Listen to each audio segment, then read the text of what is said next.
فطرانہ یکم رمضان کو دے دو، مہربانی کرو، تاکہ غریب کے گھر کے اندر چولہا صحیح جلے، اس کے بچے بھی کھانا صحیح کھائیں۔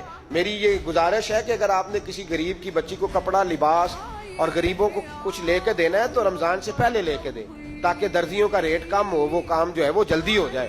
اور میری گزارش ہے مسلمانوں سے کہ اپنے سارے کام رمضان سے پہلے سمیٹ لو، اتنے قیمتی دن دوبارہ نہیں ملیں گے جو زندگی میں رمضان دوبارہ سے آ رہا ہے۔ سارے کام پہلے کر لو۔ ہمارے ہاں تو آپ یقین کر لیں، نہ درزی تراویحاں پڑھتا ہے، نہ کپڑوں والا پڑھتا ہے، نہ کاج بٹن والا پڑھتا ہے، نہ نلکی والا پڑھتا ہے۔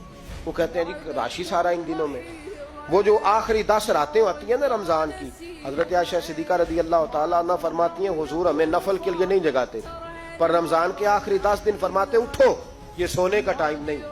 اور ہمارا وہی ٹائم سارا بازاروں میں گزر جاتا ہے۔ اگر رمضان کی نیت کر کے رمضان سے پہلے بھی دو گے تو اللہ رمضان جتنا ہی اجر عطا فرمائے گا۔